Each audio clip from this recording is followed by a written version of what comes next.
Only we got ten years on Mukba, and the money, and all the Picua.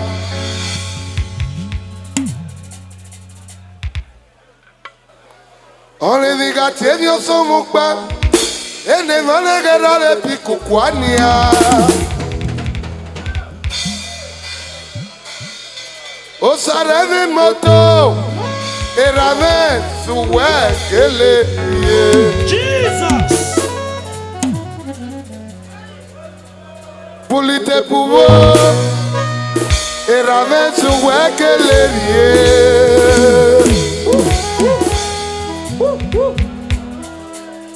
Afolalo,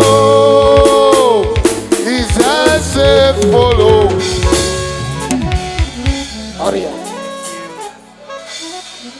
Afolalo, izase follow.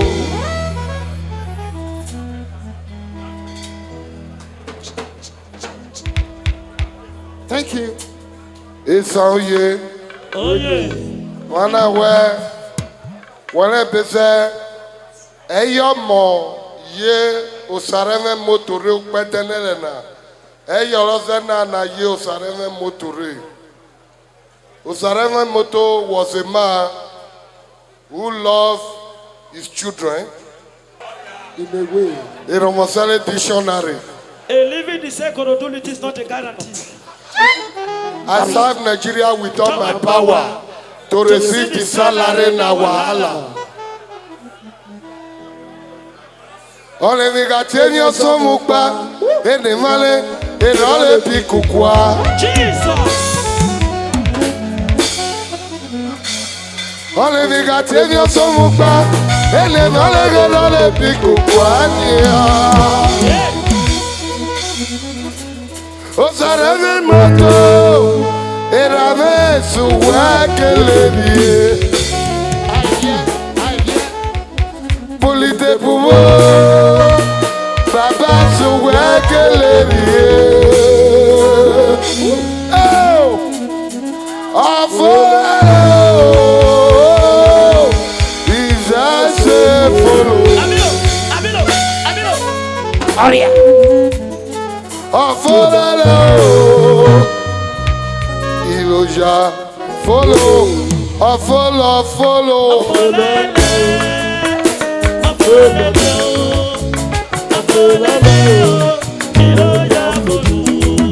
Kere.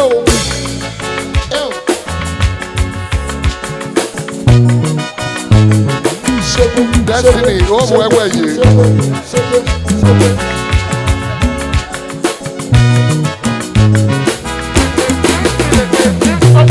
Dr. Rufus Ivo Nerano, Dr. Rufus Iago Dugelere,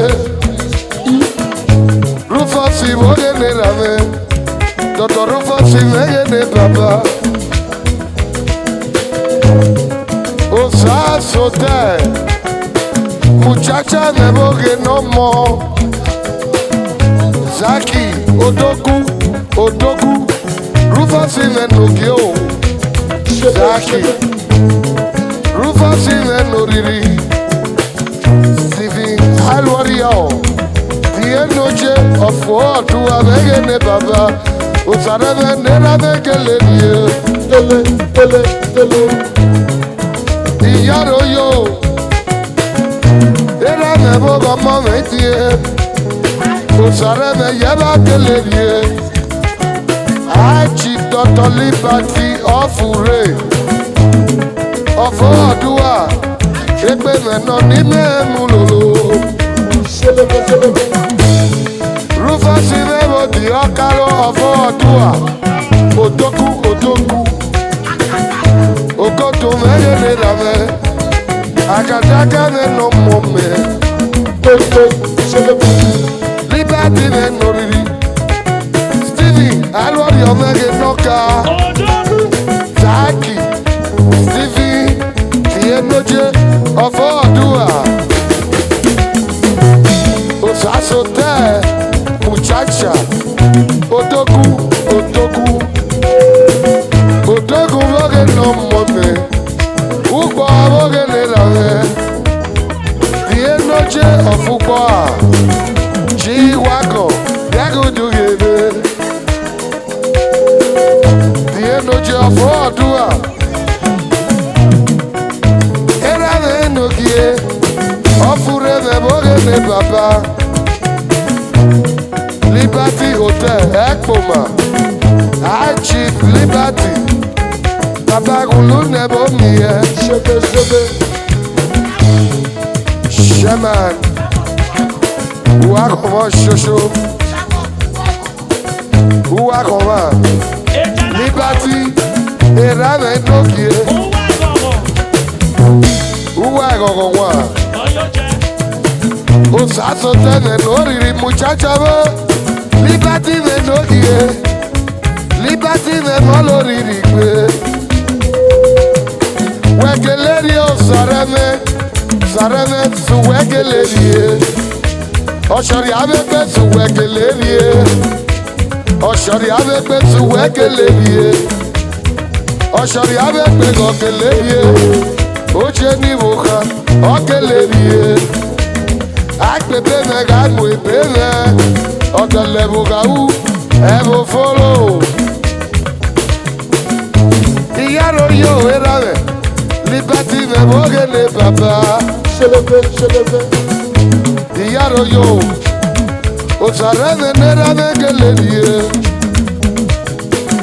Kisklibo Sarieme K19 Kislo Sarieme Boge no mwene I Osarene K19 Boge no vive Osarene Yaba gelerie Chief Ojalebo Osarene Yaba gelerie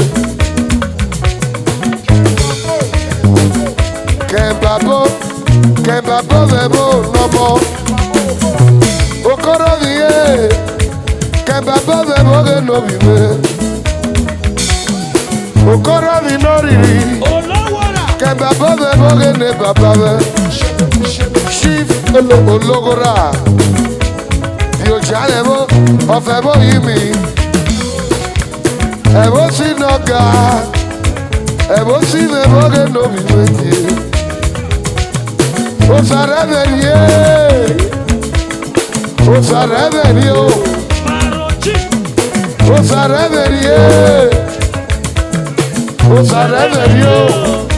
Oshori Abepe Yaba Gelerie Oshori Abepe Yaba Gelerie Oshori Abepe Yaba Gelerie Oshori Abepe Yaba Gelerie Yaro yo Christian White wo nomo Christian White no riri Christian White vege ne papa Christian White vege ne rame Christian White ọmọ me nogie Christian White vege ne papa Christian White vege ọmọ me nogie o Iyaro yo Oke mi boga yagele rie Oshori Abepe Yaba gelerie Oje ni boga yaba gelerie Christian White vege ne rame Christian White vege no mweme Kilo sive no mo Kilo White vege ne baba Kilo White Iyaro yo Make Iselibe Obio Kilo White tie Make Iselibe Shebe. Kilo White ye Make Iselibe boge no mo Papi chulo ita fresh Era de boge no mo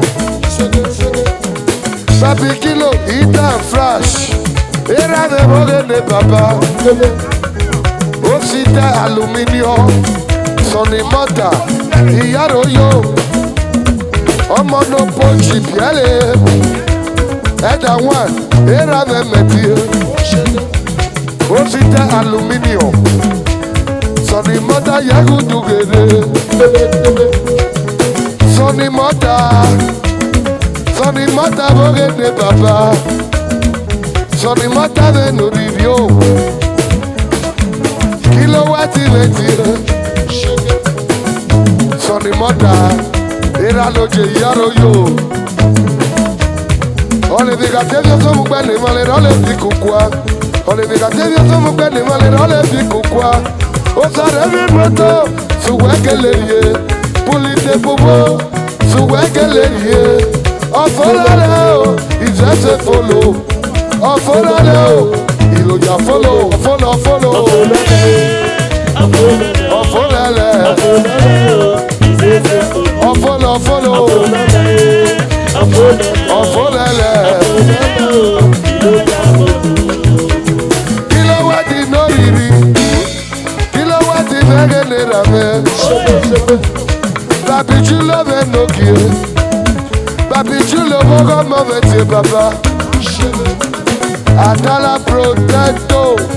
Atala vegene rame. Eta one ulu nebo mie. Obio pochi mogene papa. Eta ulu nebo mie tasipulo. Obio pochi mogene obibe. Iyaro yo omo. Atala mogene papa me. Atala me mogo momenti. Eta manu mogene omo. Ochites aluminium. Era me we molo ririgwe. Omo no pochi biele.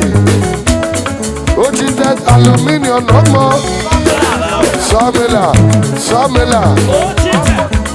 Opposite new moment. Samela. Ochites imegene papa. Era me moli ragali yete. Ogamele mogene papa me.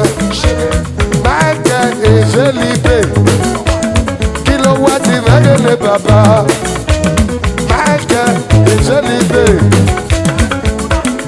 Daddy Bonachi.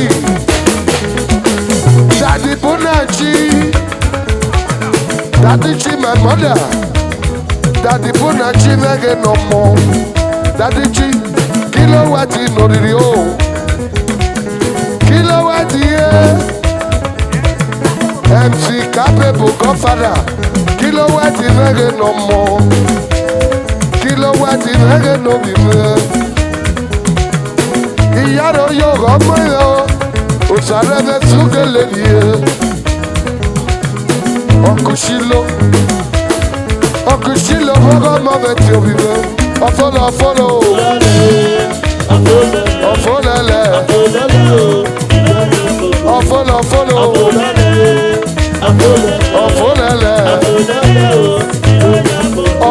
Follow. Ofolele. Era me no gie. Wogavel. Kadiga me boge no fele. Kadiga hotele. Kadiga no pele no more.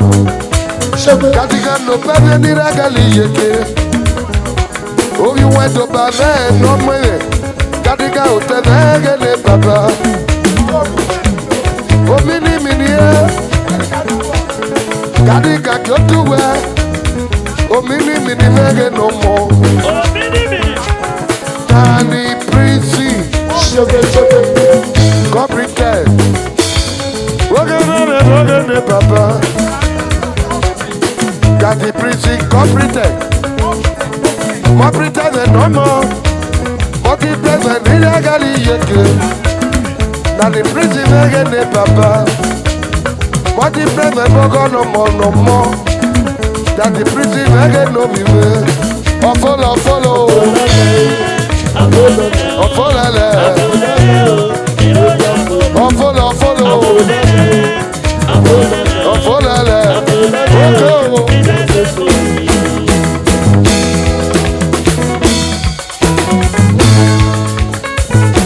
Obile mini dugere daguge ko.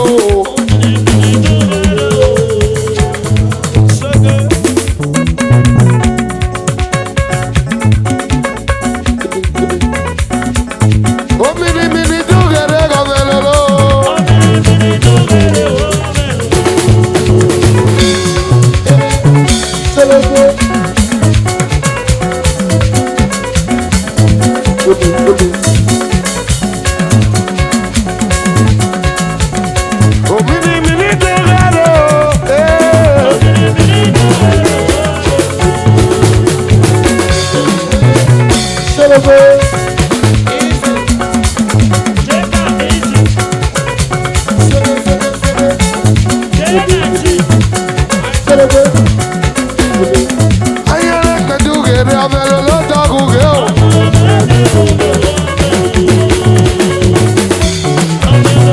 omi ní mi ní.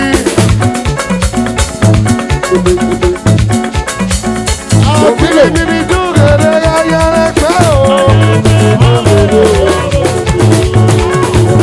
ọmọ ògidì ọmọ rẹ̀ nọ̀gẹ̀ ògidì nẹ̀bọ̀gẹ̀ nọ̀ mọ́ ògidì event center.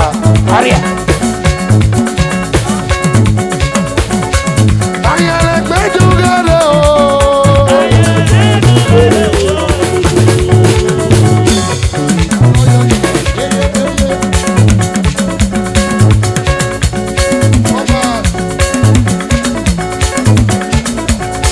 ayẹlẹ pẹ̀dúgẹ̀rẹ̀ o. omi ní mi ní omi ní mo. omi ní mi ní. omi ní mi ní. bàtà ayẹlẹ pẹ̀bọ̀ gẹ̀dẹ̀rẹ̀ rẹ̀. ayẹlẹ pẹ̀bọ̀ ọ̀nàmọ̀. omi ní mi ní.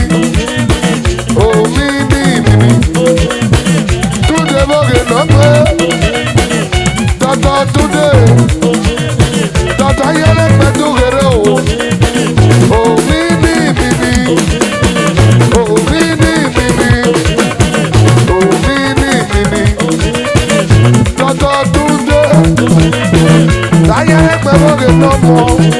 tọ́tọ́ túnde bọ̀gẹ̀ nọ́mọ̀. ẹbí tí wo.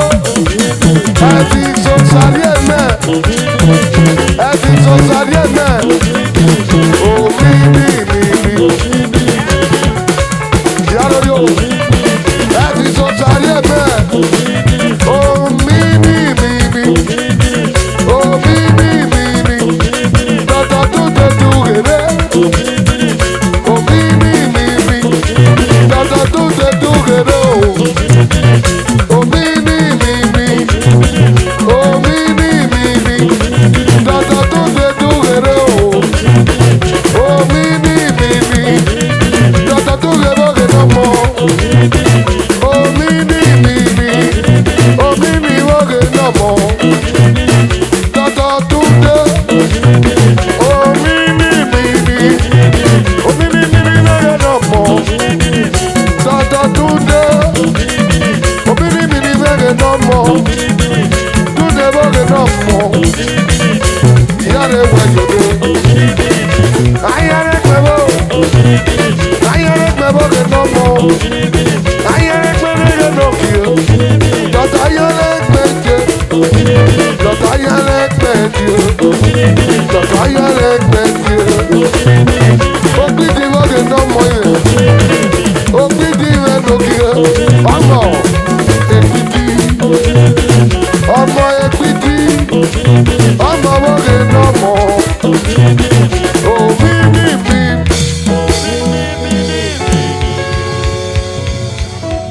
Thank you. yàrá ìwé yóò. Thank you. God bless you. God bless you.